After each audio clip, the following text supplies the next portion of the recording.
Pasintabi po mga kapuso, mga langaw na nagmumula sa isang poultry farm, inireklamo ng ilang residente sa barangay Antipolo del Sur sa Lipas City, Batangas.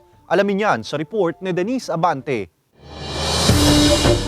Linggo na raw ang binilang ng 54 anyos na si Aling Yoli sa mga perwisong langaw na pumapasok sa kanilang tahanan. Ang kanilang mga pagkain palaging may takip at may fly trap sa ibabaw ng mesa. Ang kanyang hinaing 10 ng iba pang residente ipinost nila sa social media upang makita at mabigyan daw ng solusyon ng mga kinauukulan. Ayon kay Aling Yoli, dahil raw ito sa poultry farm na malapit sa kanilang lugar. Huwag nang hintayin na may magkasakit pa. Hindi kami binibigyan. Nagbibigay sila doon sa ibang area. Kami hindi. Hindi pwedeng isang daan lang at talagang maraming apektado. Mag-provide naman sila kahit yung mga simpleng fly trap na para naman kahit papaano gumaanggaan ang pakiramdam ng mga residente na talagang na-action sila. Nasasayang na rin daw minsan ang kanilang pagkain kapag nadapuan na ng langaw dahil hindi na nila ito makain. May mga tili siya, kumakapit po sa pagkain. Kasi ang akin po kapatid, kapag nakakapitan na yung pagkain,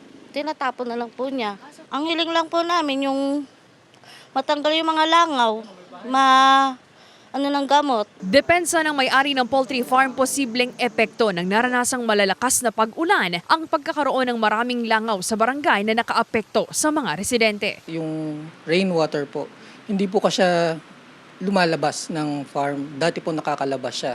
So nagte-tendency po na naiipon yung tubig doon sa loob, tapos nababasa po yung ipot. Nag-spray na rin daw sila ng kemikal sa ilang kabahayan na apektado ng langaw at namahagi rin sila sa ilang residente ng fly trap. Palagi rin daw silang nakikipag-ugnayan sa pamunuan ng barangay para hindi na lumala pa ang pagdami ng langaw. Mag-i-spray po kami. Bukod po doon sa internal farm po namin, kami po ay naghukay para lang po makontain namin yung tubig.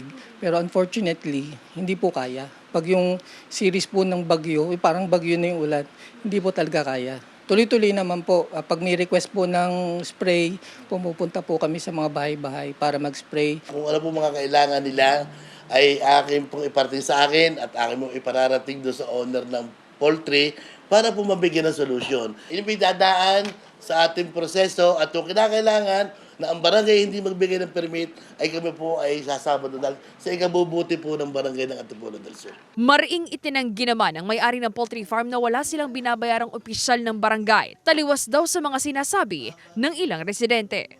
Napaka-imposible po nun. Doon lang po sa fly control namin, sa expenses namin, wala na nga po, nauubos na po yung pondo namin. Tsaka po hindi minsan po, kahit minsan siguro, hindi po kami nakikipag-deal ng ganon kay Kap. At si Kap po hindi rin po nakikipag-deal sa amin ng ganon.